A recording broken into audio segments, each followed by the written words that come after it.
And while Occupy Oakland's camp is closed, Iraq War veteran and Occupy activist Scott Olson is on the way back, releasing his first photo since he was hit with a police tear gas canister last month. Also this statement: "I'm feeling a lot better with a long road in front of me after my freedom of speech was quite literally taken from me. My speech is coming back, but I've got a lot of work to do with rehab. Thank you for all your support. It has meant the world to me. You'll be hearing more from me in the near future, and soon enough, we'll see you in our streets."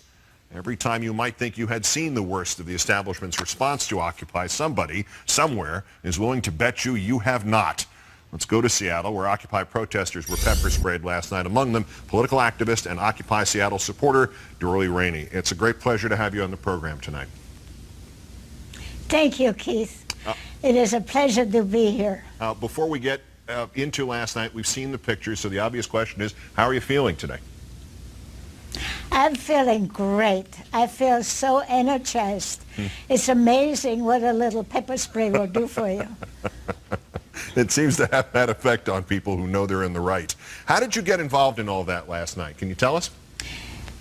Well, first of all, I've been involved in all these actions, whether it was civil rights, the women's rights, and now this.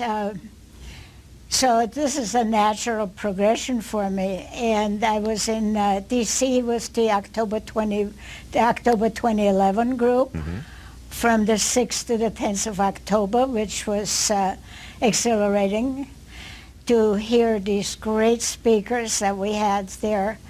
When I came back, I was totally overcharged to start working here. So yesterday, I was on my way to one of these boring transportation meetings. When I got off my bus to change to another one, I heard tons of helicopters overhead. You could not hear yourself think.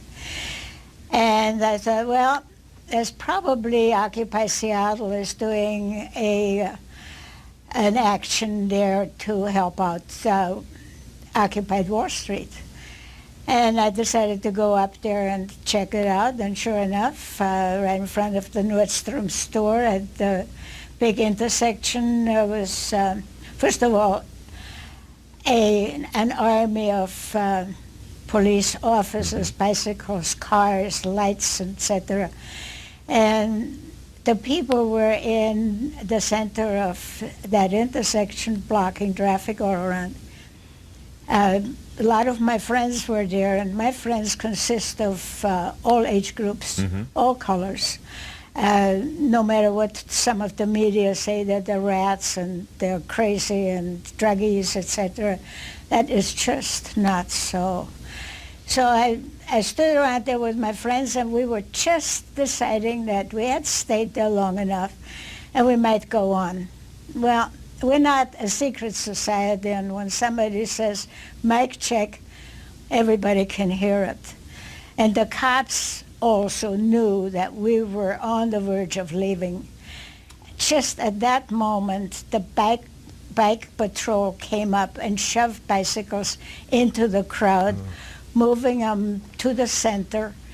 And simultaneously they let go of the pepper spray, and in the pictures you can see where the pepper spray came all over.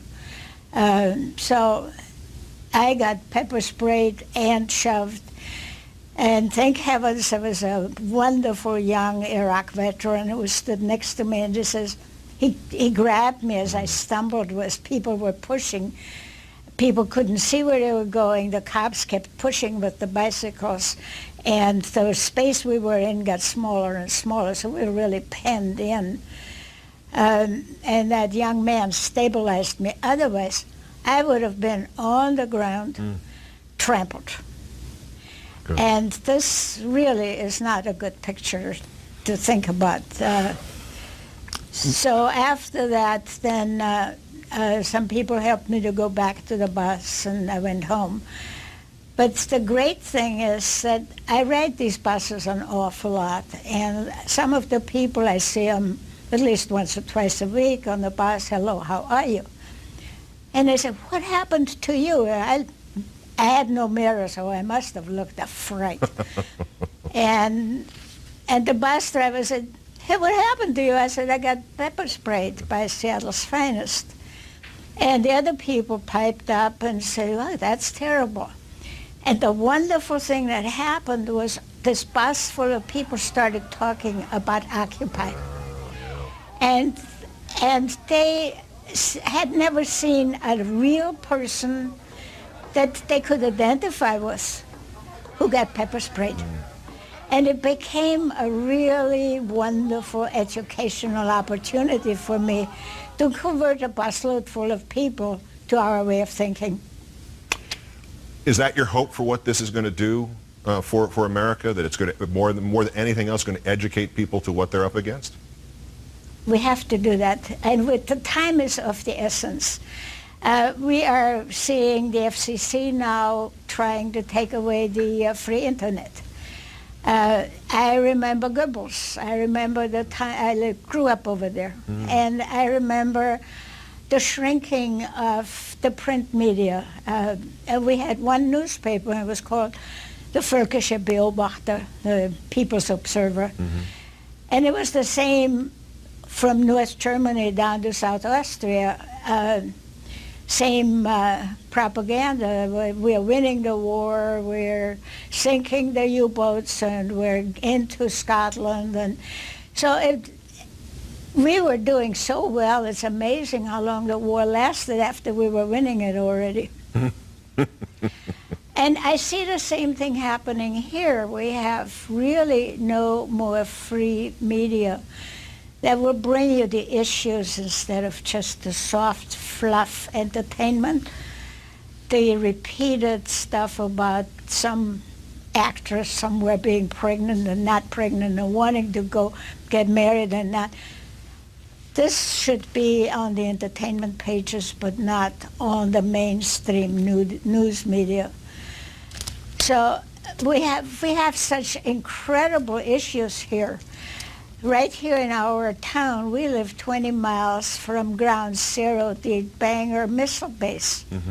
And in order to get any attention from any media, we go there and we occupy the street going into the missile base. And we get arrested there, and nobody cares. Nobody says anything except the people who want to drive in and out of the base and earn their living there. They don't much like us.